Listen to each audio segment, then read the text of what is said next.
Hello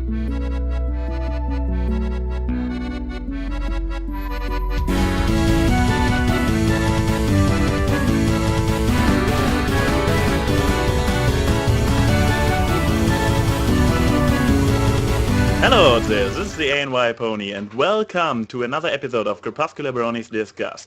Today we will talk about a topic probably everybody already talked about in length. We are going to talk about this week's new release trailer for the upcoming summer blockbuster Equestria Girls. Hooray!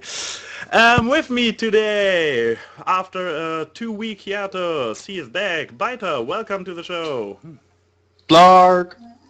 And for the first time, CloverKeen with us. Hello, Clover. Hello. And for the first time on the official show, even though he has been in the aftermath quite a few times already, Unova Brony. Hello, Unova. How you doing, everybody? And somebody forgot to mute his or her stream. Even though we told him several times. Yeah, that's awesome. Nevertheless, yes, so I guess everybody who is watching this has also already seen the trailer. If not, you have 1 minute to spare. Go over to YouTube and watch the trailer so you know what we are talking about. I guess we probably should start with what our initial thoughts of the trailer actually were, and from there we can go into certain aspects of the trailer and kind of go into deeper analysis, speculation, whatsoever. So, I guess we can start with our guests. Clover, what has been your initial thoughts when you saw the good old Equestria Girls trailer? My first thought was this might be everything I was happy My Little Pony didn't have. So I wasn't... I think apprehension is a good word to just sum up what I apprehensive, feel. yeah. Ubna? Well, my first opinion was like when it first appeared into like my sub box, I was like, it's finally come, the harbinger of death. I clicked it, then I saw the beginning, and then as soon as Twilight appears human and Spike as a dog, I immediately pause and go like, oh my god, what is going on with my life? Why? But then after a few more viewings of it, I started to get positive about the idea. Like, maybe it can work. I mean, they decided to go against the promotional art from New York Times article, Maybe it has a chance still of being okay. Byters? My reaction was, as always, complex, but generally could be summed up as, huh. Oh, that's a pretty summed up version, I guess. Yeah, my own reaction was, pretty much the usual when something is just announced or there's just a teaser, trailer thingy about it. I'm like, wait, let's look what it actually will be. So I am kind of indifferent about it. I mean, there are certain aspects you can comment on, and we probably will in the next hour, and certain aspects you can already, you can speculate on, but so far I'm more like, okay, now this is what it is, and we kind of have to see how it actually turns out, because, yeah, that's the thing. A lot of people already mentioned MLP is pretty much all about not turning out as somebody suspected it in the first place. So there is hope. Well, the thing at least of the MLP being set in a fantasy setting is that you can pull fantasy elements that you weren't always going to be expected. That it's not going to always just be run by the books, that you can do some twists to the general stories and whatnot. And it's had its own unique style to it. It's, it's ponies and it's in this fantasy setting, which brings it, it gives it something unique and distinctive to it. Equestria Girls, however, takes the unique fantasy setting and replaces it with a high school, and takes it being about equines to be about humans or anthropomorphs. Mm-hmm. I would say that first we didn't actually properly describe what the trailer was. I mean, these trailers are pieces of marketing material to give a teaser to its audience of what they want to sell for the upcoming movie. The Equestria Girls whole thing is a movie, and it's a spin-off of the MLP FIM. And since it's a piece of marketing material, it's going to be aimed very much at its core demographic, and also it's going to be very much cherry-picked to the certain feel that they want to elicit in its target demographic. That's the thing. I have to ask, I don't know, I believe you at least have been around this long, Byter, because when Canterlot Wedding came out, I haven't seen any trailers myself at the time, or because I was still pretty much very passive about the whole Brony thing, and I just heard that actually the trailers for or the teasers for Canterlot Wedding had been very leading in the wrong direction as well, and then it turned out to be this more epic story with an evil with Chrysalis and stuff like this nobody knew about. So I don't know if this actually is there something to the story that trailers are kind of misleading in this way? I'm not certain about that. I mean, for me, for example, Canterlot, I was still not really much into the whole media stuff. So, as always, I go into all episodes blind. So, I didn't really have that context to compare with. There is an interesting point that they mentioned that magic doesn't work, and then later on we see some big, huge, wibbly-wobbly, magic-y beam thingy, probably around the antagonist, which is a contradiction. So it at least seems there's some wibbly-wobbly magiciness, even if it's I don't know how important that is. Well, the subtitle is still Friendship is Magic, so what they have shown us though is very much the most generic, standard, bland kind of stuff you would expect. High schooliness. You kind of hope that it is misleading. Like, I think that's most people's hope, because if it's just going to be what they're showing about, I don't know, electing Twilight or whoever for like a, I don't know, what is it, Fall? Something? Princess of the Fall? I don't know. There's some sort of crown involved. Full crown thingy. Yeah. If it's just going to be about that and Twilight falling in love, then that's probably bad news. It shows the boy character, and it's very strongly obvious that he plays probably a role in it, probably as a boyfriend character. We're not certain about that. Go ahead. I would probably put my 2 bits in it and say like the boy character, or we shall refer to him now as Brad in this case, I believe is the Brotherdish Sunset Shimmer, based on their skin tones being nearly identical. He does play a role, but I don't think it will be like the boyfriend role, since they never really go into like a boyfriend territory in MLB, except for like Rarity. But Twilight, she seems the most complete opposite to Rarity in terms of like romantic affiliation. Well, exactly. But that's what is so terrible about this. If they do make her get a boyfriend, because that was one of the great things that. Ponies didn't get the main 6, apart from Rarity, wanting a boyfriend.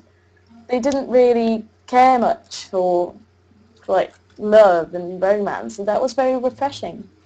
Yeah, this is actually a topic where I kind of have the feeling to say sorry, because I believe in the last few videos of me I was going on like how I would like relationships to become a part, or romance become a part in season 4. But I mean, we are right now. We are on already on the speculation level, because we just know there is a boy character. We don't know anything about his role. We just kind of, from what we see and from the setting, we kind of associate it with the typical well, they're all trying to sell it like that. Yeah, it pretty much appears like a love interest. I mean, as we already mentioned, it could be a misleading trailer, so it is actually, he is not supposed to be the love interest. I don't know. It's just speculation. But since we are on this train of speculation at the moment, if this would really turn out to be the way, I say sorry, because this is not what I had in mind. I wasn't going... When I asked for romance, I didn't ask for high school romance. Seriously, no. I'm sorry. There's a question of how the characters are presented in the trailer very much may reflect how they are used in the movie. And my question is just more, with the boy, it's always just the boy interacting with Twilight. And it's always just sort of either Twilight bumping into him at the beginning, or then at the end when she hugs him. So it seems to be only showing the it's very clearly trying to indicate, at least by the trailer, that she meets a boy and then she hugs him at the end. And that is probably why so many people associate it with boyfriend-girlfriendiness, and that is probably the arc they're going to take. I guess it's also the presentation of their first meeting. This she falls down and he's like, "Oh, let me help you up." This gesture of she's all like, "Oh wow, hello." Yes, and she's stunned for a moment. So this is just saying, hinting into a certain direction. You couldn't really cringeworthy. You couldn't make him much more the heartthrob boyfriend archetype if you tried, really. Not much. I mean, that spiky hairdo, the handsome face, the blur, and he plays the guitar. I mean, what else do you need to make him to be a cool kid or whatever? I'm not sure. I need to go through TV tropes. That's one of the problems, that there just seems to be so many stereotypes in it. You've got the evil popular girl in the high school who is challenged by the new girl who is not so cool, but then she probably goes on to become cool and become whatever, prom queen, and get the guy. And there's just, we've heard this story too many times before. Yeah. And I just find it, I hope that's not what it's going to be about, but it's very hard to imagine a story where that's not going to be the main arc. I mean, I hope I'm wrong. I really do hope I'm wrong. All do. Going back to the boyfriend character, it's like, the big problem also is just we don't ever see him in the majority of the other scenes.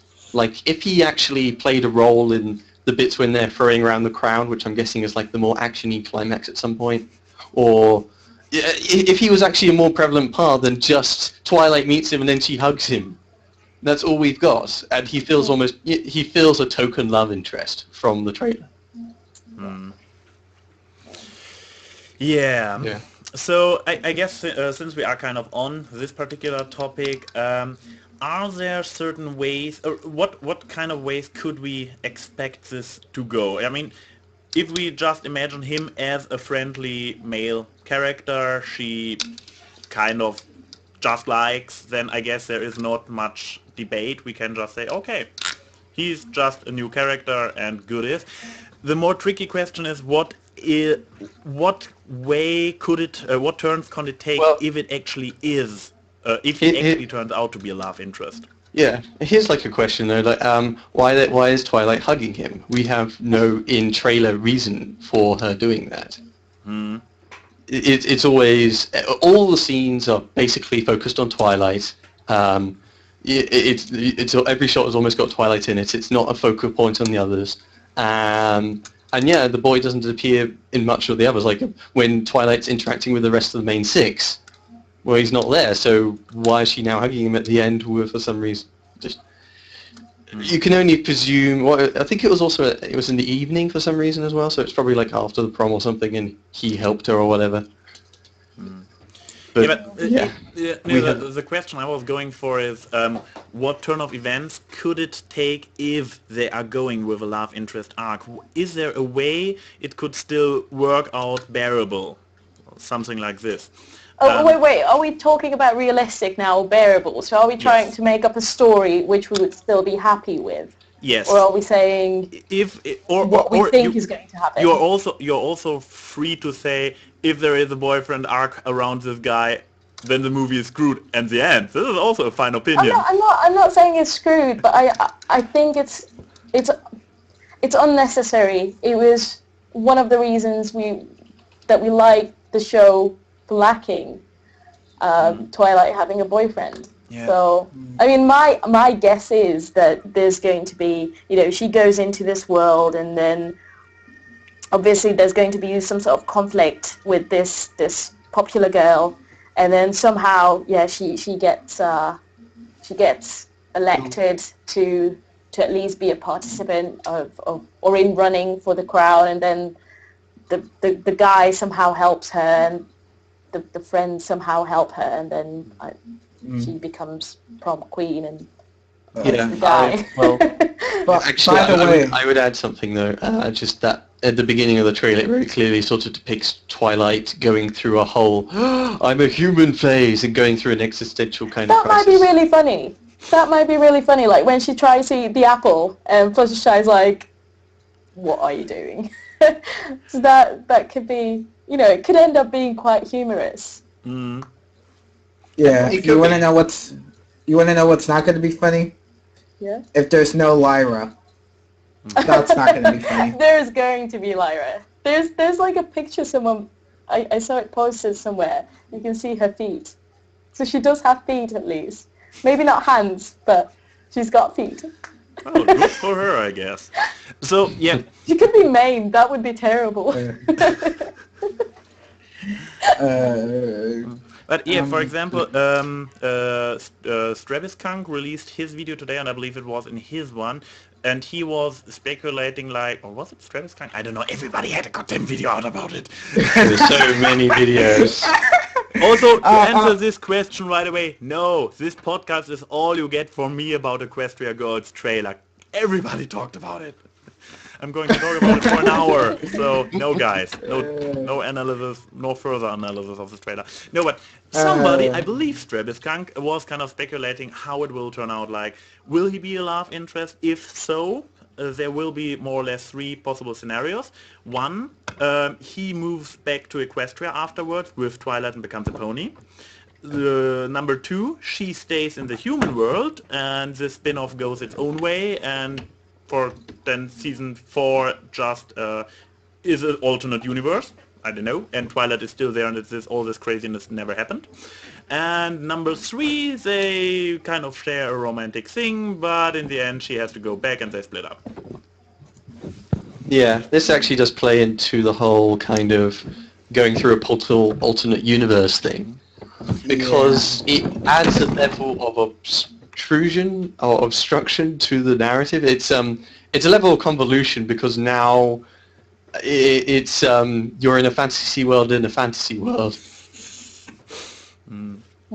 It's like if you ever watch like a Let's Play of someone playing Assassin's Creed, you're watching a assassin pretend to be a noble who is actually someone just someone in a mind thingy with someone playing it on top of it. It gets a bit convoluted. The other way to also look at alternate universes I have a problem with, like, is that an alternate universe is like a very distant country.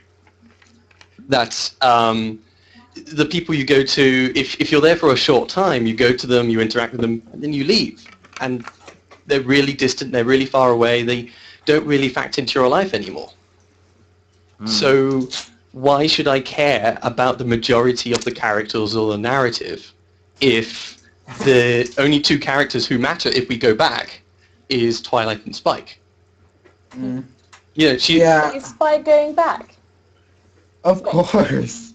But like, because doesn't Twilight go on her own and then meets Otherworld Spike? He's with her. Spike is with her. In the trailer, you see a little fragment of like Spike going along with Twilight. When you're in the Twirly Whirly portal, you see Spike in the corner, and when Twilight is very first human, or at least we think so, when she's screaming in terror, there's also Spike there, Spike the dog. Yeah, and this but then she meets all these other people who are also in Equestria. Yeah, but she meets Spike them is at the high actual. school. So I missed that about It's Spike. very strongly implied that Spike is the actual Spike. Yeah. Because the very first scene that we see when she's human, and it probably is when she is human, there's Spike in front of her, and when she went through the portal, Spike was in there as well. Honestly, I'm going back to like Strubiskunk's 3 examples for like how this boyfriend relationship can go down. Honestly, it's more than likely the third option, of which since Megan McCarthy already stated that this movie has no effect on what's going to happen with season 4. Therefore, if it is the boyfriend subplot, it's going to be all but pointless filler, and I probably think that it's going to be like the friendly boy scenario, in which like there's going to be no affiliation. It's just going to be this boy that's going to be assisting her. Probably he's going to be like upset, maybe because like the boy has a relationship with like the antagonist. That's usually what's going to happen. Mm. It plays into how valid the whole narrative is. It's just the whole angle seems to be very much on what the song is saying and what the abstract says for the thing is. They're going for the very friendshipy angle, but that's kind of undermined by the fact you're only there for a short trip. And these people are carbon copy. It's just kind of creepy that they're carbon copies of your friends in the quote-unquote real world. Also, there was another... it was not Travis Kunk, but somebody else who was also like... Because for Twilight, she already knows all those people because they are human versions of her closest friends. But what about them when Twilight actually returns? So some reviewer was like, oh, and then the movie will probably end with her going back to Equestria, and then the human world Twilight just gets moved over to this school. And Except I don't think there's even a human world Twilight, because when Twilight says there's no magic, she's reading a book which has a picture of the main 5 in there, and there's no Twilight on it. Oh. Yeah, but then she actually has to leave all her new friends without her. This is kind of a dick move. Yes. Yes. And how is this movie to have supposed to have an happy end? Oh, hi guys. That's the whole problem I have with it. If it was just a spin-off, like you just sort of start in medias res in Equestria Girls universe, that's fine. But the difficulty now is that your jumping universe arc kind of invalidates for me the care for the other characters, since I know you're going to go back. Or maybe she doesn't, and then season 4 is just going to be humans. Maybe this is their get out clause for Alicorn Twilight. Lady, be careful with what you say on this stream. We don't want My Little Pony with humans forever. Oh no. No, but since, as Unova already mentioned, it is confirmed that the movie will not have at least not a big impact on the 4th season, so I believe we are pretty safe that they will stay ponies. And also that Twilight will return. Otherwise there would be a rather big impact. Oh, you don't mind about Spike then? Sorry, Spike. No, that was actually in addition to Twilight. He goes everywhere she goes, so I didn't. That's kind Not of really. that was the big shame I have with this being the alternate universe thing, and one of the things with the trailer was there was such a huge focus on Twilight. I'm kind of fine with that because she's the only character who really matters, because she's the only one from the real world. But it kind of forgot about Spike and made him a dog. Yeah. Oh dear, like question. Spike is the only other character I have any chance of possibly caring about, and it might have been interesting if both of them were turned into humans and have them both as equals, since the way they treat each other is brother and sister. But no, he's more the side background character and the pet. Yeah. Yeah. Is he going to speak? Because I don't think you can hear on the. On you the trailer. cannot hear in the trailer. I actually was wondering about this myself.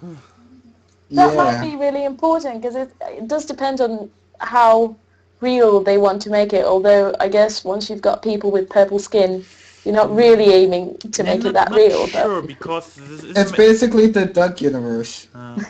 Yeah, exactly, because they are just strangely sized and colorful people, literally, but it still seems to be a rather normal, realistic world. So either he can speak and he is forced to be quiet about it, or he can't even speak. Yeah, so much for number one assistant. But still falls Yeah. in love. You can Yeah, see yeah. I think that's so maybe, probably that. maybe it's Rarity's leg. Yeah, it's probably Rarity's leg. Hooray, bestiality! That just made that angle a little bit weirder, didn't it? Yes, yes. Somebody also mentioned that there were already people crying out about the interspecies thingy between a dragon and a pony, and now we got a dog and a human. Hooray! This Honestly, really, this only works in a kids show because the kids are innocent enough not to think about bestiality. But I don't know, kids these days. does anyone remember the movie Enchanted by Disney in like I haven't seen it. 2006? Basically in that movie, when the fantasy characters go to the real world, the chipmunk that could speak in the real world couldn't talk and basically had to use sign language to convey his messages to the protagonist princess. No, that would be pretty cool. mm, I think that might be a good way. yeah, Yeah, and like, yeah, basically, it'll also be quite fun if like if the main six the main five with their pets returned and then Spike basically said, "I now know more about your world than you realize, Winona." Yeah, yeah, Winona. And then Spike Thanks. starts to have a thing for Winona. It goes Dragons and dogs. I'm not sure if that's better or and worse. Winona's like, Yeah, but this is the thing. He actually was a sentient being. Okay, sentient beings are also animals. What is it called? Being with capability to Well, he was- speak and stuff, not just driven by instincts. What do you call it? Well, he is sentient. Yeah, he has. Yeah, okay, He has sentient. Yeah. cognition. He is. Yeah. Self-conscious, yeah, something like this. And now he's a dog. It's like, I don't know. Ah, well, It's just a shame that, yeah, the only two people who are ever going to matter and the only relationships that are going to matter is between Twilight and Spike, and Spike is just the dog character. He's just the support character. And they're going for the big, huge friend angle with the main five, who won't matter because you're going back through the portal anyway. either that's this what or always happens starting. though. Spike always gets left out. Yeah, The main just look at He's always there like, oh, hi guys, I love you. I'm being ignored. just remember the time at Twilight's birthday in Sweden Elite. Spike wasn't there for her master's birthday. Good Yeah. point, yes. It's such a shame though, because yeah, that is a thing that they haven't ever expanded on, and it's an area that they could have done. Twilight and Spike go on a magical adventure in a weird land where they're both transformed into humans. I mean, you could have all the same cliches, but at least if you had two main characters I could actually care about, and them having their own distinct relationship being developed, there could have been an engaging core story that I could actually be bothered probably to care about. Yeah, but this is Here's one. actually a sorry. problem. Yeah, this is actually a problem MLP has, because it started out with Twilight always being the main character. So I guess there's no way denying it, that she always had a more important role than all the others. She was the first character you get to meet, you follow her around and stuff like this. But it was always, there were always episodes about the others, and even so she was the main character, she was not the single focus. But at least what we see from the trailer, it is all about Twilight. And yeah, even the only other character we got who actually we could relate to, because we can say, yes, he's from Equestria like her. He is, yeah, now as a character reduced to literally a pet, and so it's all about Twilight. And this It's also is not very fair because he was never a pet. yes, Like all the main six have their pets, and even Twilight has Owlicious. That's her pet, not Spike. yes. So why does Spike become the pet? Yeah, he is an equal amongst them, despite being a baby dragon. Well, Or an outcast. An equal outcast. Equal outcast of places, yes. yeah, he had his own pet, but then the writers decided to like write it out because No, they forgot about him. the writers didn't write it out, they forgot. There's a difference. The screenwriters remembered and wrote it out for the writers, so that at least there was some closure. So exciting. It was sad. Yeah. I think, though, from the few interactions we do see between Spike and Twilight, though, that we do see they are reasonably close, though. Yeah. So I don't think that Spike is really an outcast. It's just he is never, ever given much of a place in the actual stories. You know, so like a Return of Harmony with the Discordness, you know, he is sort of around back at the treehouse, but then just Twilight leaves him again. He is Yeah. he He never is actually plays a Rainbow role. Dash. I mean, he fills a big role. Also, He tries to fill the role, yeah. he gets forced to. Even though he is technically at that point like the most loyal, because he's the only one who hasn't turned grey. And he can't betray loyalty, which actually just paints the elements of Harmony even in more the ugly corner. Yeah, pretty much what I said at some point. Yeah, in one of the Spike episodes, I was like, why didn't it work for him? I was wondering because he is kind of so loyal, and yeah. Well, at least He is very loyal. Loyalty, dog. So I see what they did there. I see what they did there. But I guess some kind of some kind of closure about the whole dog topic. Something I just realized is that in MLP, in the main universe with Equestria and everything, even pets are kind of sentient. I mean, look at Allicious. He is capable of nearly all the tasks Spike is doing, even though he is a not-speaking creature, and Winona and Tank and Opalescence, they all seem An to angel. be... Yeah, they all Especially. seem to be self-conscious, and they are more than real-life pets, so they still have a more sophisticated brain, and so we could kind of go there that since Equestria Girls is a real life version of Equestria, that animals in there are still super intelligent. So Spike We is not didn't just a even dumb... see any animals, and animals don't really play much of a role in high schools normally. Oh yeah. Here's another point. Why is Spike allowed in the high school? If we're talking about reality, then usually they would throw out the pets because pets are not allowed in school, which throws away more rules about reality then. Yeah. Oh no, it's not going to be accurate high school. I am so disappointed. It'll only give us a little more hope. It'll only give us a little more hope that Spike can talk, because the rules of normal high school are basically out the window if he's allowed into school. But he might Or- not be. Do we see a lot of him in the school? We do see him at the, when we actually Oh, have yeah. the lockers. Like at first she Yeah, has him on her yeah. back, and then when she does the tumbly thing, he's just in the corner. But that might just, he might get thrown out after that. He's also in the background at the stands. Yeah, and he's When got, they're throwing the things, I don't really see much of that. So like, Yeah, he's kind of around. he's around but doesn't do anything because he's the dog character, and who cares about him? He's the only other one that we really can ever give a toss about, and he's delegated to the sidelines. I mean, at least he is a good supporting character, usually. Better than a main character. So, it was, I guess it was just a logical conclusion. So, but I guess enough about Spike the dog. There was more to this trailer. Yes.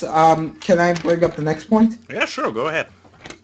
Well, basically, for example, we were talking about like a character lot winning. What about Suited for Success? Suited for Success. That's also another example of a girly premise that turned out to be one of the best in terms of episodes in Western media. You are just quoting Crepuscularity again. No, No, go ahead. Really. Go ahead. Just kidding. sorry. I took down notes. Like Well, it's basically. you can.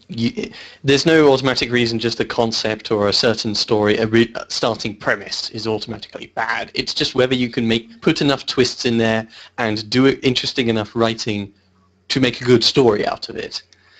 Traditionally, girly concepts have not had good stories written using them. Right. There's just another thing where I don't think it's the same. And that's just the way the characters look. Because even when you had a girly topic, the ponies were still ponies. You know, they had the round little bellies. You know, as a young girl, and that's, you know, that's what the show is aimed at, young girls. Like me. You're not going to compare yourself to a pony, or if you are, you know, that's, to me, they look pretty healthy-looking ponies. But here, immediately, you've got these girls with the huge flowing hair, really long legs, and tiny, tiny waists. So right at the beginning, even if they do an amazing job, they have still, I think, betrayed the viewers in a way that girls were not supposed to compare themselves physically to the characters. They weren't supposed to feel bad about the way they look because they saw a better example in the show. Whereas here, you've already got these sort of perfect-looking little characters, and I think that's already just a huge, huge mistake. For women, there's a lot of stuff to do with body image, a lot more than for men, and I think that they are all of the same body type. They are all weirdly proportioned. Yeah, everybody's the same body type, which is slim. Great. That's all what high school shows and cartoons and everything is about, and that's, you know, that doesn't legitimize it. Just because you're saying in a high school, in this particular high school, everybody's pretty, will not make a girl watching the film going like, oh, that's fair enough, you know, that's fine, they're all pretty, so it's the problem that I'm not. Yeah, I guess it's somewhere in the middle. It's the problem. It's the problem with all media in general. I mean, Japan does it with like their high school anime.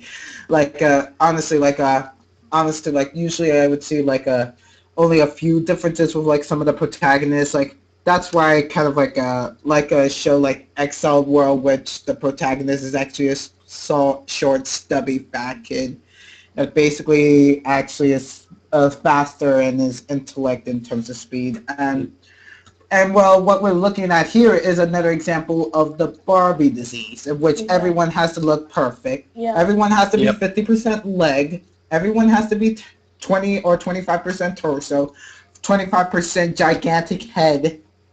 It's Littlest Pet Shop all over again. Yeah. And look, we even have a dog with us. Betrayal. Yeah, I mean, it is. It kind of has a redeeming factor that it is so stylized.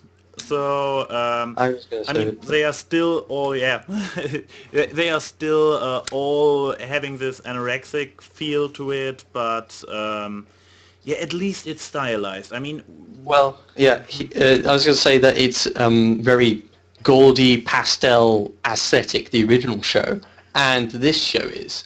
The difference was, even though everyone was basically the same in the original show, they were still well-rounded, and it's not like humans, so it's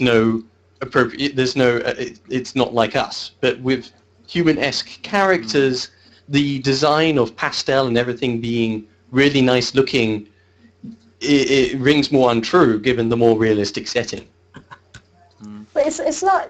I think they could have made the characters like just less, I don't know, less perfect looking. But the waist is just too small. Yeah. The design. They could have made the design. They could have just had it not look so, I would say girly, but that's the trouble. You say girly, that's not supposed to be girly. That's just wrong, and it doesn't work. And the skirts, why is everyone wearing skirts? I mean, Rainbow Dash, Applejack, goodness sake. Like, skirts aren't that practical. The one person you wouldn't think would be wearing practical clothing would be Applejack. She'd be wearing jeans. Yeah. Yeah. It's one of those things that the feeling from the design is that they haven't there isn't someone with creative passion behind it. They're just told, we want to go into the Barbie doll or Bratz or whatever similar doll lines, so we need to humanize them. And someone just goes, there you are, go. So there's in the original MLP, all of them were kind of similar dimensions, but they all put different designs into their eyes, their hair, and even like the Grand Gala dresses, they put a lot of work into the various designs of ponies. The humanized ones, there's a lot of designs out there. They just don't look so good. Byter may add also another point. Ponies are genetically supposed to look alike, so you can't really like It's okay if they look alike in the show, but humans on the other hand, they're the most diverse creatures in all of Earth. They're supposed to look different. There are fat humans, there are skinny humans, there are short humans, there are tall humans. The one that should look like a Barbie doll should be probably like Rarity, but besides that, like Applejack should have worn G's. She's the only one whose cutie mark is on her boots or shoes. Like everyone else has a cutie mark on there. Actually, but even in the show, they're not that similar. I mean, if you look at Hearts and Hooves, say, when they try to find the perfect mate, you can see how many types of ponies there can be, how different they can look.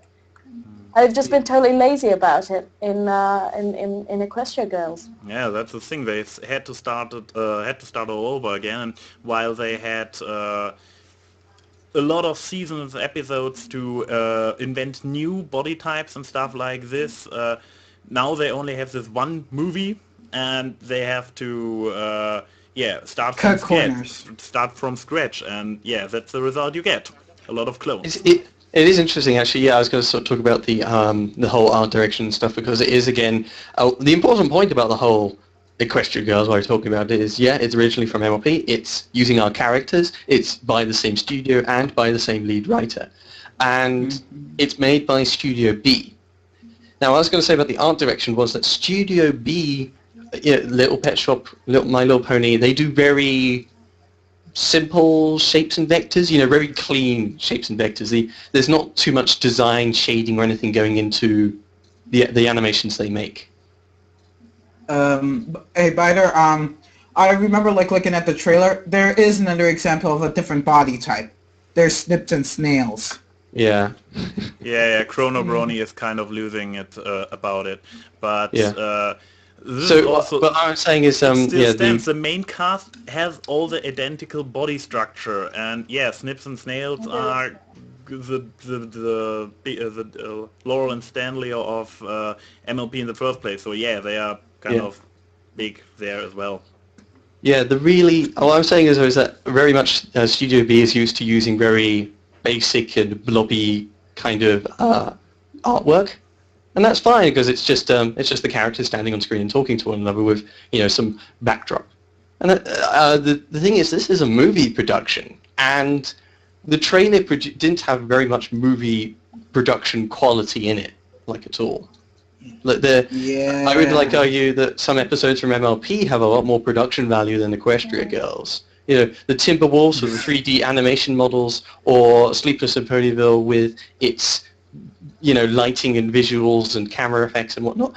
The actual show of MLP, despite the characters just all being, just the outline of a pony with an eye blobbed on top of it, has way more design quality than these hugely over-designed characters just sort of, and huge crowds all just walking back and forth. Interesting, yeah. I guess we pretty much are on the topic of the design and the art style. Yes. Yeah, it's one thing I noticed about the art design. If you think back to the Grand Galloping Gala, the dresses are actually fairly simple. If you think of Twilight's dress, it's just basically a big huge ball gown thing that's just black with a few stars at the bottom. I mean, didn't they kind of make fun about it in Suited for Success, that the costumes, they customized costumes they ask for are all this over-the-top randomness, and they made fun about it and were like, okay, the stylish stuff Rarity came up with in the first place was the superior stuff. This was pretty much the conclusion of this episode, and now we are like, okay, let's put a lot of crazy Apple icons all over Applejack and stuff like this. Yeah, the thing in the Equestria Girls I noticed was that the actual aesthetics of the characters the proportions are wrong, but also the color choice and the apparel choice and what the apparel looks like is all wrong, in the sense that when you look at each character, there's 20 different colors all intermingled into a big huge mush. It's not simple enough, particularly given Studio B being very simple in terms of what they do for their animations and artwork normally. Yeah, like one point of view I would like to point out is Rainbow Dash's art design for her clothes. It's honestly the most awful design. I mean, we're talking about like a skirt that's like a maroon, or what was the color of her eyes again? I'm forgetting her color. Like her eye color and like her skirt with like some sort of like jacket. It just doesn't match. It doesn't really make her look nice No. aesthetically. A lot of them are hugely over-designed, just like lots of colours, lots of different pieces of clothing all over the place. I think with Rainbow Dash, they sort of they got the rainbow mane, then they got the top, with like 3 colours in it, the skirt with 3 colours in it, and then like bands on her arms and legs. It's a colour nightmare. Well, it's kind of, I mean, it's kind of obvious, but to me, like, they just look like Barbies and Brats, and that's probably because that's the kind of toys they want to sell with them. So I think that might be the reason behind the designs.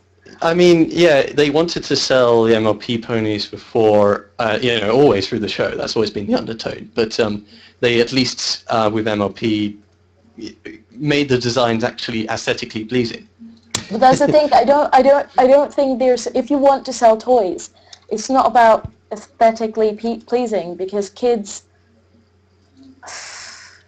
their taste isn't developed enough yet. So what they will want to see is, it's lots of colours that stand out. And then you see a doll. Yeah, that is the market expectation. You don't want it to be like beautiful. You want it to stand out and be bought. That would be my guess.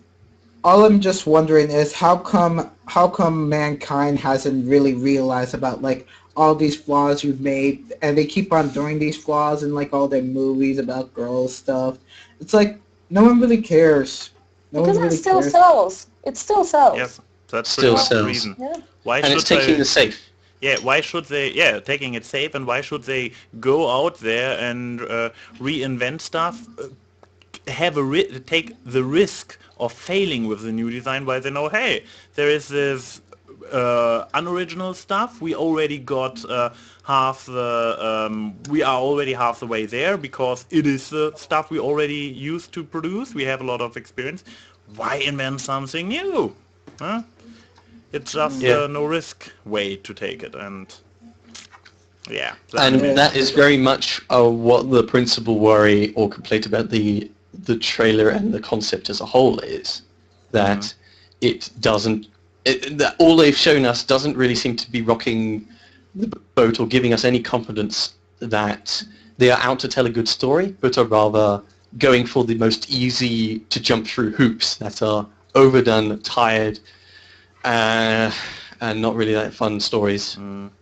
But here's an idea. Maybe that's, a good thing. I don't think. I mean, people have been saying this. Equestria Girls is probably not made for bronies, because My Little Pony is taking this direction where bronies are being included, and they're being like, okay, here's like a side wink for you. Here's Derpy in the season finale.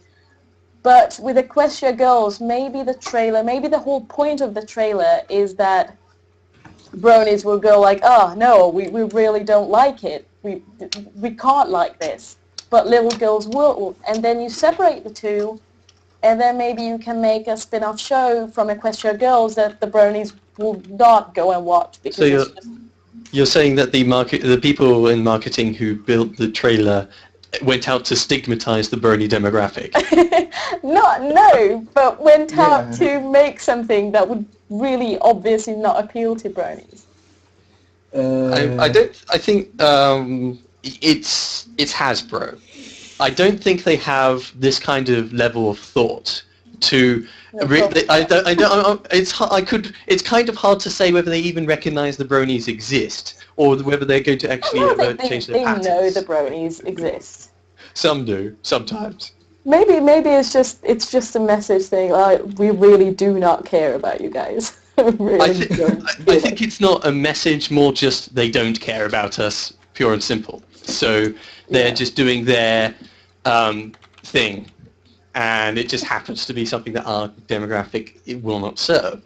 But they don't care about our demographic because they're not catering to us. They're just thinking about what area they have sold in the past or other people are selling in, and they want that cash. They want that cash now. So if that's the case, then should we blame DHX for making such an atrocity? Because maybe they're putting all their efforts for season 4 because of what happened with season 3, and that basically they just want to ship this out as quickly as they can. Or do you think we should punish them for not using their full potential on this product? Yes, we should punish them. There is it's a long, huge chain of command because there's Hasbro, the hub, the writers, and then finally the screenwriters and then the animators. Who is, if things aren't so good, who do we partition our blame to? And that's not a clear question or answer, really. I would say that one question I have is, this is Studio B still, so resources must be being put across to produce a 90-minute movie with all these unique assets. Maybe that is why season 3 was half as long. So Equestria Girls might be, okay, it's not exactly true, but it might be basically 13 episodes of MLP in terms of effort. Actually, this could kind of be because if you remember the main reason, or at least the main reason a lot of people speculated for the 13 episode season was the whole, what was it, not synthesizing, syndicating? The syndication of it? The series? Help me out, Byter, you are my dictionary. I'm not following what you're saying yet, sorry. There is a certain number of episodes that usually is used for syndicating a series and sending it to other syndication, syndicated for other channels and or to sell it as a package, and that's the exact number to reach it was like having, what was it, 2 times 26 is 52 plus 13 would be 65 episodes, I guess. Yeah, they may have bought a 65 package. Yeah, so they went for 65 episodes for because they wanted to syndicate the franchise. But they still have the stuff to keep occupied, and so they were like, yeah, pretty much what Byter said. They have had this additional manpower they usually would have used for the remaining 13 episodes, but they didn't want to produce it because of syndication, so they were like, hey, let's make a movie! Cash cow, here we come! Parts of the psychology I have heard that has been from on Equestria Daily was that one time they mentioned an internal mail, something like from Hasbro, where they talked about they wanted to dial back the number of episodes because they feel they could just rely on repeats for MLP on the hub. That they can keep showing the same content over and over and over again, and once they have the content, they don't need to keep buying 26 episodes because they can just keep re-airing the huge library they've got. That partly factors into why they might have, even if they had the syndication, if the show was doing well, which I think it is, then they may as well, bought another syndication and had a 26 episode season. Like Digimon season 1 was originally 13 episodes, but turned into like 54 or something. And that was in like 13 episode chunks because they just kept buying more because people kept enjoying the show. Oh, by the way, if I may cut in because, oh God, Kyoshi Lonehearted just mentioned so much negativity. No, it's rather skepticism, because so much the trailer hasn't offered enough to be really negative about it. It's just skepticism. So, sorry, but go on. If they, whatever it is that, however Studio B works, there is the potential that their manpower is being delegated to this movie, or that some of their good artists and workers and whatever will be, be spread out amongst their projects. So this Love Right is going to be just something that will affect the quality of the actual show. That was just my Random thought. Yeah, even though they said like the movie will not have any continuity effect on the show, maybe it will have some effect on the actual show in terms of writing quality, as a Byters said. Well, it's Studio B. I'm saying will be spread apart. The one writing it is Megan, and Daniel will. I think Daniel has enough. They could contract him out for enough time to do the music for it, and he is doing that for it. So Megan is the lead writer, and now she is focused on 2 projects: the overall MLP storyline and doing a whole movie. So she might not be able to put as much effort as she would have done on just season 4. Mm-hmm.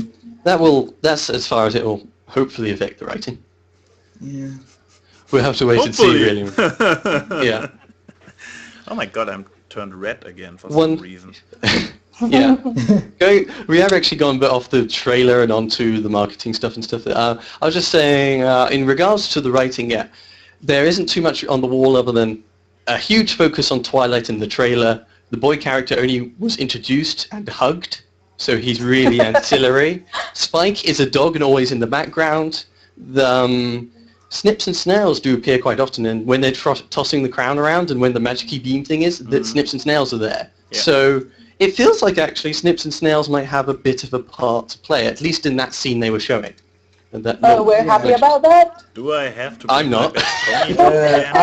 I'm not either. I'm not either. Like even though I don't want to hate any pony, seriously, it was the worst decision ever to include both of them. If Trixie was a male, then it would have been like an all-out bad episode as they were bashing the male audience then. Yeah, that's pretty much. I guess it's not too much spoiler since not too many people watch the podcast. Actually, why my whole best pony video was such a great joke is that what I actually mention when I start talking about Snips and Snails is like when I first saw them I felt offended like hell. Yes, I do. I feel offended like crap by Snips and Snails, and I don't really need them to play a bitter part because they are annoying as hell. They are really they are as good as MLP is about erasing girly stereotypes and surprising in this regard. They turn the guys into the worst stereotypes all the time. Yeah. They aren't the best characters, and then they're the goofy, dumb Laura and Hardy slapstick duo. And we see quite a lot of them during what I would argue probably is quite important scenes, like the big wibbly wobbly magicy beanie thingy and the throwing the crowny thingy scene. Even more evidence that their plot convenience. Well, they're going to be plot important for that part, and through the trailer is quite a strong feeling of slapstick. If you there's a lot of Snips and Snails. There is the Twilight rolling over, the Twilight eating the apple thingy, Twilight walking into a door, Pinkie Pie blowing up the balloon, almost hitting Twilight with it and then blowing back in her face with her lips going back like really weird. Twilight sitting screaming on the ground. Any other slapstick? Oh, at the very end with Pinkie Pie doing the silly face and just trying to get people excited. Never excited. We could say this is Generations 4 3.5. It's very much the slapsticky approach that the show has been taking on and seems to be prevalent at least in Equestria Girls, or what they've shown in the trailer. Yeah. We still haven't discussed about one other important topic about the trailer. Sunset Shimmer. We still haven't talked about her. The funny thing Cliche. is, her role in EQG is cliche, but the thing is, the first we saw about Sunset Shimmer was a pony model, wasn't it? Yes. We first got this pony model, so where does this fit in? I mean, is she coming to Equestria afterwards? did she used to be a pony and went through the door before? So That would be actually very interesting if somehow they incorporated it, because I think what I saw on that toy, it was written somehow that she used to be a student of Celestia. So it would be quite interesting if they sort of made it as she went through a portal well before Twilight because she just had enough of the pony world and whatever. And she wanted to be a princess. And she thought, okay, the best princess I can be is in this high school world. And she is, because we see her, photos that she always this prom. probably not Maybe. even a princess, and but I she also will need be to the say, prom queen. She manages what Celestia even could do. She will be the queen. Yeah. and here's another thing about it. Like, it showed her photo 3 times during the trailer, which means that this year is her last chance before she has to move on to college, as it were. Also, Or in those photos, she has a different crown from the crown thingy they're throwing around in the crown thingy Which scene. has Twilight's QC mark, yeah. Yeah. Yeah. Another thing to note is just, she is so obviously the antagonist, and her name has some obviously antagonistic thing to Twilight. You've got Twilight, Sunset, and then Sparkle, Shimmer. Honestly, I think maybe like the situation was more like Celestia wanted Sunset Shimmer to explore the world, but she never returned, and maybe that's why this. I had a very silly idea. Imagine if it was Evil Opposites theme, like in Order of the Stick. So she has also 5 very close friends who all are elements of annoyingness, of cliche, of high school. Yes! Also, and maybe that's the boy character, one of them. The token boyfriend. Maybe. Yeah. He's an element He's of the spy. total boyfriendness. Wait, if they're all opposites, wouldn't they all be male? Does that mean Starshine Shimmer's male? Not want to go to... Not Maybe going that's to what the go skirt is there. for. It's hiding things. Oh dear. Oh well, there we go. There was Oh, I wish excuse for me. something much sillier.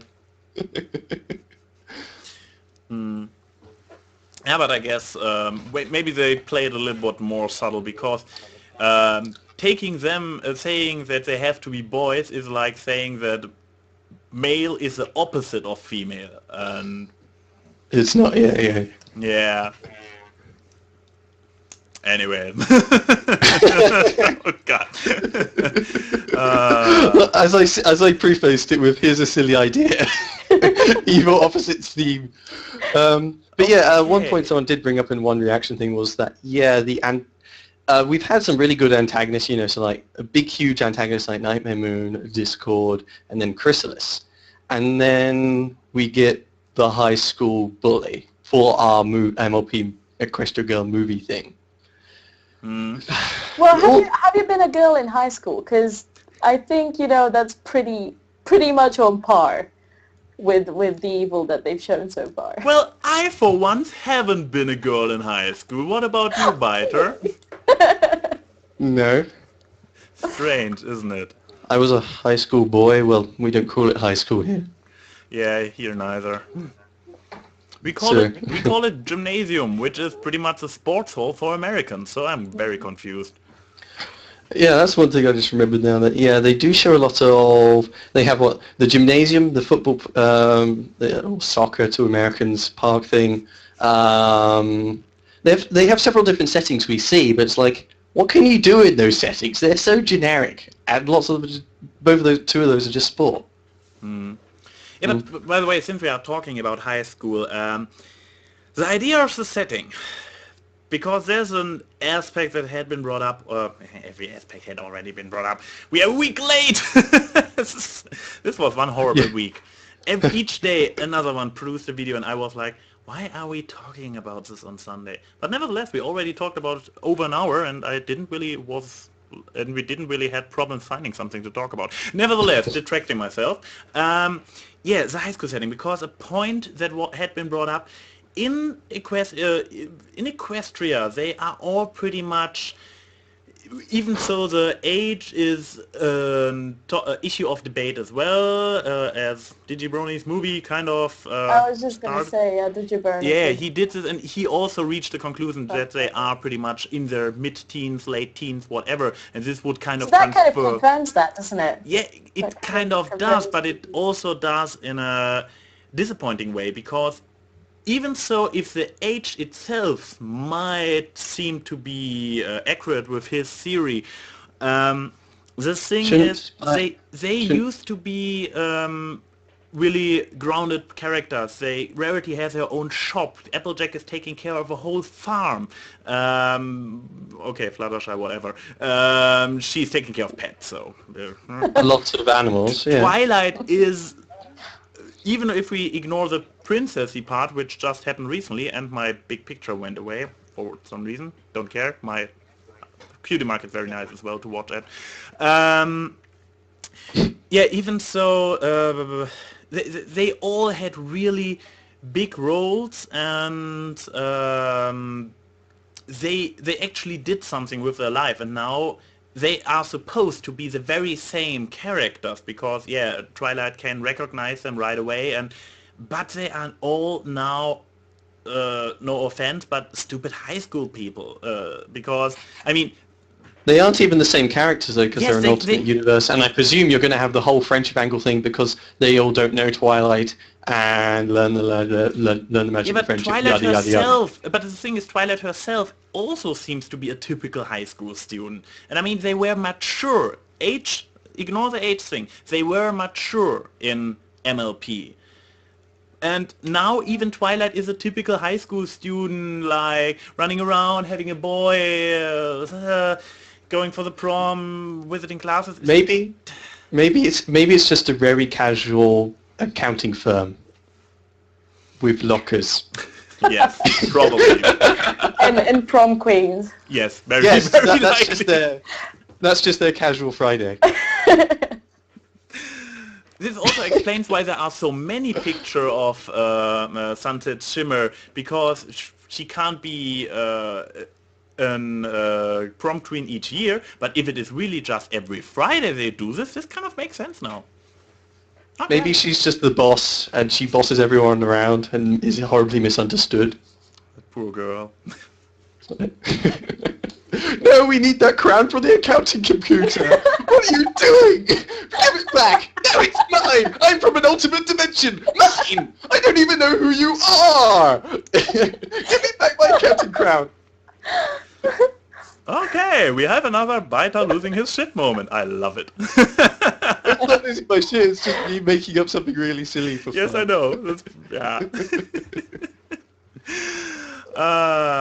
So it's just so easy to come up with much more fun ideas than the show itself. I mean, everything is basically more fun than stereotypical high school scenarios. So, really, fingers crossed. We don't know it. We don't know how. Yeah, that's the thing. Fingers crossed that they manage to surprise us once again. That they again take a cliche and make something good out of it. Cautious optimism. Yes. The story, the difficulty though is that the way the trailer comes across and the thing they're telling us is they're aiming very much for a friendshipy angle thingy, like very much like the show. The difficulty with that is you're in an alternate universe and you're probably going back.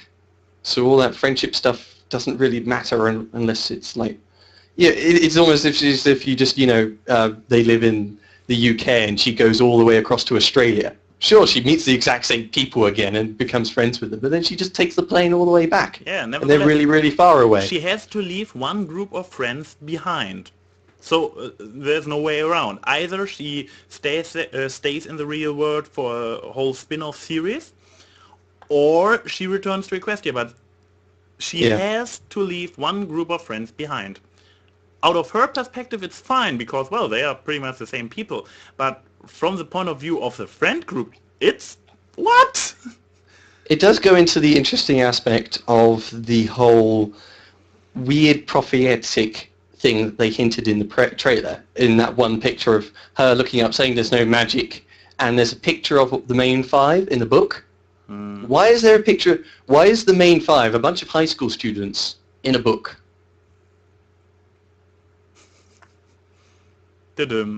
Ah. I don't get it. Are they really famous, or is it prophesied, or is it just Twilight brought along a piece of paper and it turned into this book? Whatever contrived thing they come up with, I don't know. I believe she's wearing her saddlebags when she enters the portal, so maybe everything gets fixed.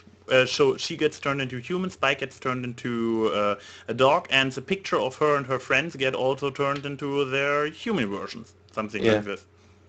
Oh, one thing I just remembered, you talked about the age thing and how it could confirm ageness. Wouldn't, is Spike a puppy then? Yeah. Because he's a baby dragon. He looks very puppy-like. So he doesn't look Yeah, like it's the setting of the show. We all describe him as a dog, but he's actually just a puppy. Yeah. Okay. Well, this makes the whole bestiality far less disgusting, because now he's not a dog, he's a puppy. He's just a puppy. Well, it is called Puppy Love. Oh! Byter, please. Oh. Oh, dude, what are you doing? So, are there other aspects? You had a whole list, Unova. Are there other aspects we kind of should tackle on? I'm not sure if he's back yet. He said he had real life stuff calling him. Oh, okay. In the Hangout chat. Has anybody of you? It was there was something. There was. Yeah, the chat needs a few seconds to react. Yeah, Byter, go. Hit me! Yeah, Byter, go. Celestia says. Share it. I want to say something. Yeah, okay. Celestia said, "You'll learn more about this world than I do." What does she know about that world? Well, she has a ethereal plane full of stalking monitors, so maybe one receives interdimensional cable. Well, she knows that it exists. That's already knowledge. It's just though that all Twilight's got to do is go in there, wander around, find the crown, and come back. But like, how does that mean she'll... Celestia, if she can easily see it, will obviously know a lot more about that world, unless her access to it is really limited. Why couldn't just Celestia go through it? Yeah, just wanted to say, I mean, she has this portal standing around, so... Why didn't... Well, it's odd that, they all go to the Crystal Empire, all of them, Celestia, Luna, the main six, and only two of them go through. Why is that? Like, if you're going to go through and recover the crown thingy because it's now such an important Deus Ex Machina device, wouldn't you send more people on your journey to the unknown lands rather than Twilight and the other one? But how... Have we established that they're going for the crown? Isn't she there to gather knowledge? Because when Celestia says, you'll soon learn more about this place than even I do, she's not saying, I've got a quest for you to retrieve this crown. About the crown thing. I'm not sure. It is all very... They put a lot in this very short trailer, so... At the very beginning, Twilight is talking about, I'm nervous but excited. So what is it? It's probably just that, I got a letter from Celestia. She said I had another test. Because Trolestia's like that. So, yeah, there's a question of when did they pick up the whole get the crown thingy arc? And I was just guessing that they go into the portal thingy because someone, maybe Starshine Shimmer, took the crowny thingy. Yeah, but now we're pretty much very speculating. Yeah, it was just, the whole intro thing is, they all of them there go there and only send two of them through. Why do you need all of them there? It's weird. Like, goodbye. And, some people mentioned in some reaction videos that, they actually had the crystal guards, and they had the symbols of the Solar Empire on their banners for some reason, because the Crystal Empire doesn't have its own emblems, but it's just laziness from whoever made the scene. Probably, yes. Yeah, and all the Yeah, I just asked the chat what we should talk about. The CMC. Wow. Fuck, what They- should we say? Scootaloo They doing the little they chicken are dance. there. Yes, they are there, and Scootaloo is doing the chicken dance. Even so, The diffi- I kind of wonder, because there's only this Mexican version of this chicken dance. This is weird. I mean, the only chicken dance I know is where is this video? Somebody make it. I want to see this version of the chicken dance, not this strange I Mexican think I've thingy. seen it. I have actually seen Really, that. with the Well, hopefully the chat It's will have seen it as posted well. on the cheeseburger Brony site. Yeah. Hmm. So CMC, what else? So- Yeah, the CMC popped up though. It's only one momentary glance at them, and we're not even sure if that shot is even like cropped or made for the But trailer. why are they in high school? That doesn't make a lot Why of are sense. they in the prom thingy? They all snuck in with snips and snails. I mean, why is snips and snails at the prom thingy? Why Because- are they anywhere? Maybe they all are in there. Details. Yeah. Now people are asking about canon. The canonness. Well, we kind of suspected that. It was said that it will not affect the canon of season 4, so it will probably be not too canon. I still can imagine that certain small elements might still be, they might refer to it at some point, but it will not be necessary to see to understand season 4, but I could imagine that they go back to the events like, oh, remember that one time we went to the human world and It might be funny if Starship Shimmer just comes back with Twilight as a pony, and then she takes up like the staring dog role from Family Guy.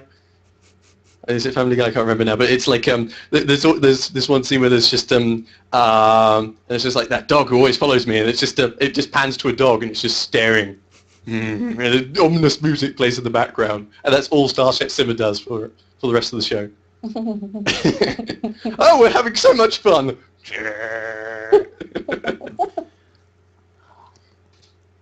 Yeah, they've said that it's a spin-off, that it won't affect the actual show proper. It is still trying to frame itself within the MLP universe, which is kind of why I was always a bit awkward about that decision in the first place. Like I said, it validates all the characters except for the main two, and it makes the whole world feel a bit weirder. But otherwise, yeah, it's probably not going to matter really much. It's just something in the back of your mind, like the Crystal Empire or Alec or Twilight or other crappy ideas that are just present in the show. Yeah. Even so, in this case, it's, I guess, about the question if humans are now canon.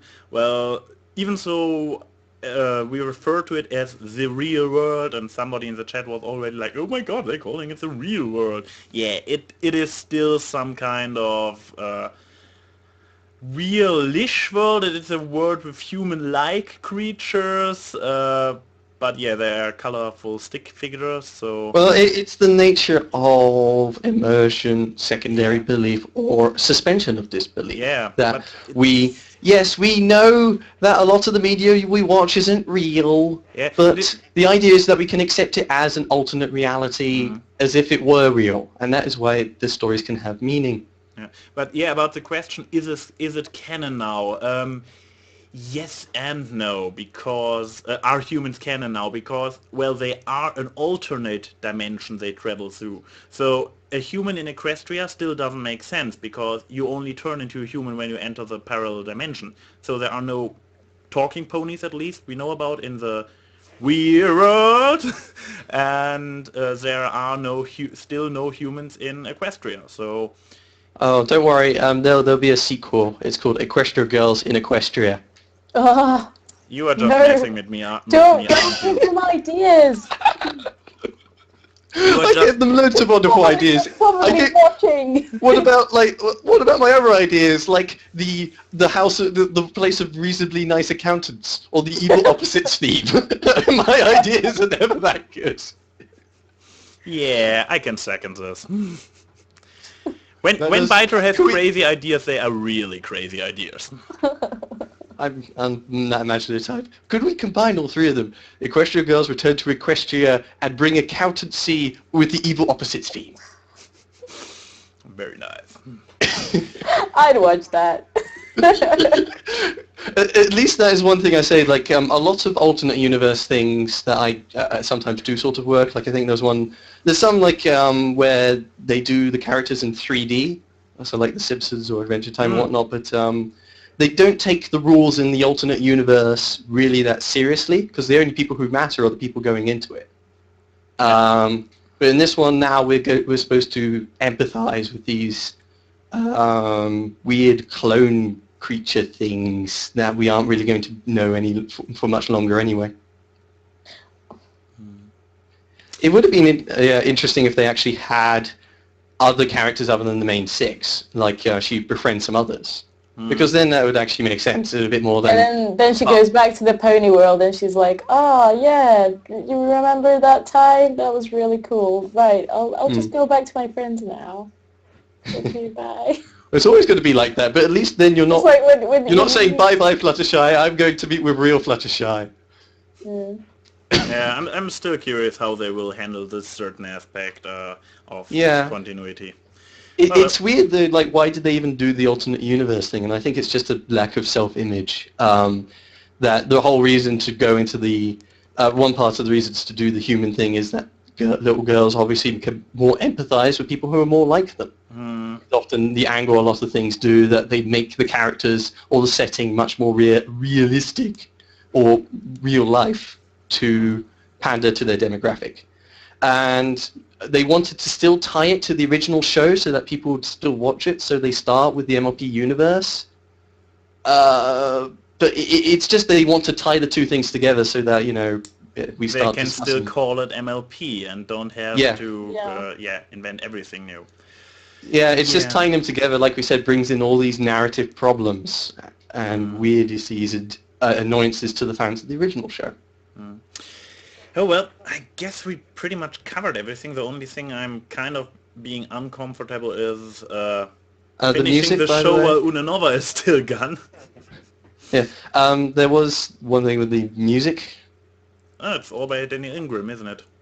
Yeah, the music in the trailer though isn't It's very- apparently his, and all of it is by him. So it was really generic and pop culture critics. pretty horrible. But yeah, we have no clue about what the actual musical score will be. Though, given the huge slapstick Englewood, Friendship Englewood High School, I'm sure it'll be brilliant. So we are kind of back to the whole idea of the trailer being pretty misleading, including even the music. Because The music is definitely misleading, yeah. yeah, because this is not, I hope it is not Daniel Ingram, because if this is his latest work, oh yeah, season 4, Well, looking forward. its lyrics weren't much better than a true friend. Oh, you're just hating now.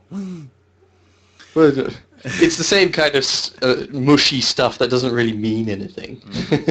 Magic of friendship brings us together. A friend makes anything possible. Come and take my hand. You have seen this trailer a few times too often, Kansas No, City. I had can't to write it down. I can't remember this text, so the whole song. I couldn't even remember the melody, and you're like singing the whole thing. Yeah. Oh boy. God damn it, Unova, come back. Anyways, Byter, do you want, or does anybody want to give a little bit of a wrap-up, a conclusion thingy? Or Clover, what is your personal conclusion? Well, I think I pretty much said all I thought about it. I'm afraid it's quite negative. I do wish I had a bit more faith in the whole thing, and if it comes to the story, you know, I think that can be fixed. So maybe right. My bet is that the story is probably better than what we think right now, or that's what I'm hoping for. Hopefully. But just the way the characters look, there's just something that's not fixable there. So that has to be such a negative point about it that I don't think I could get over. So yeah, cautious optimism, apprehension, for the storyline, and hoping to avoid the toys in the store, I think. Yeah, for me it's pretty much indifference, because I usually are like, it's a trailer, I don't know, I will judge it when it actually is here, because yeah, it could be, trailers are usually always misleading. Usually they are misleading in the direction of it seems better than it actually is, by putting all the best scenes and maybe even made up scenes for the trailer in this short period of time, and like letting everything look awesome, and then in the end you are very disappointed by the final movie. So they're putting all the worst scenes. Yeah, it's kind of a strange thing. They have the tendency to promote it very focused on their actual demographic, even though their products turn out to be all family, including Brony friendly. And yeah, I mean, just remember the whole magical mystery cure thingy, where they were all the going on with the actual Miss I don't know what, and she was there all the time and talking all Miss Worldness or whatever she was, or Miss America, I don't know, I don't care.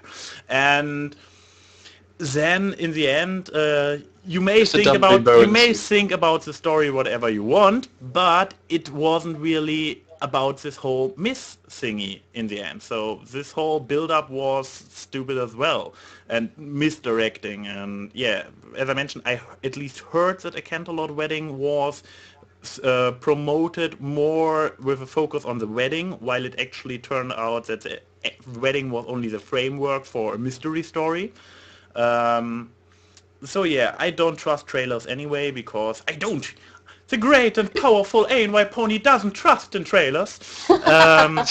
So there's still hope for my evil opposites the accounting firm. That's actually the twist. Yeah, so it's a slim.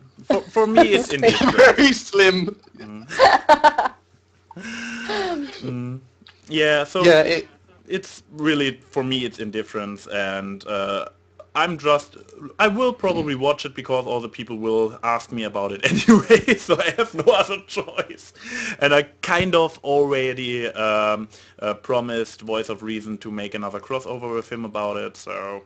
Oh, hey, we can still improve. yeah, Believe you could enough. improve indeed. Yeah. Well, It's as I said, it's they could be cherry picking that it's not the full picture.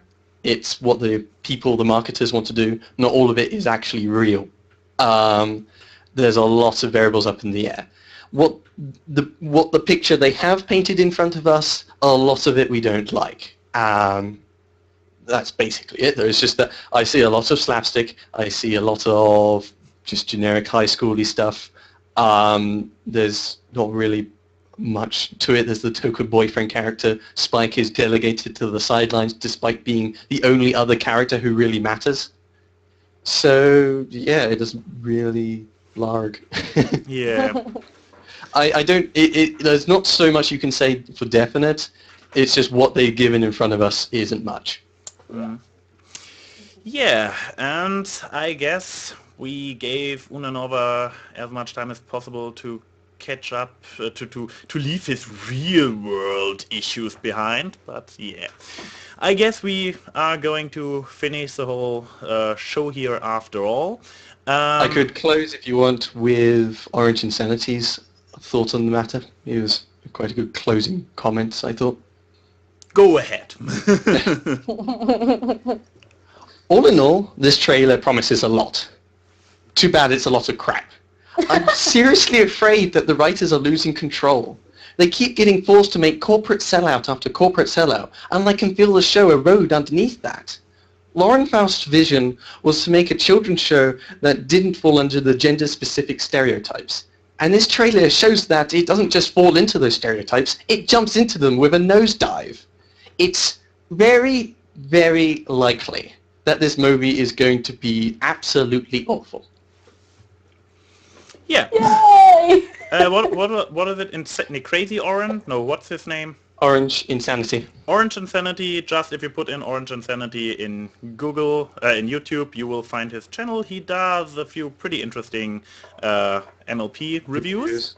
including the one about the trailer. And yeah, this was the 21st episode of CrepuscularBrony's Discuss with Byter, with Clover, who is also... It's still 2 videos? I'm kind of in the process of making the third. Yeah, so another YouTube reviewer, and until most of us, she is not hiding her face behind an ugly OC, but she is actually... It's not an average Equestria Girls reactor, because we had plenty of those. No, it's not. It's not. It's going to be the Applejack video, I promise. For a while. But she's actually pleasing us with her real face and not just an OC she's hiding behind. At least I hope you will keep it this way. We don't need another... Evil opposite! Probably. And Unova Brony, who is, I believe, an upcoming fiction writer. Is he doing anything else? He's also wanting to do a review, but we'll see. Yeah, so in this case, thanks the 2.5 of you who are still here for being here on the show. It was pretty cool talking to you, and thanks for the chat for sticking with us, and yeah, see you all soon. Bye. Bark, bark. Bye.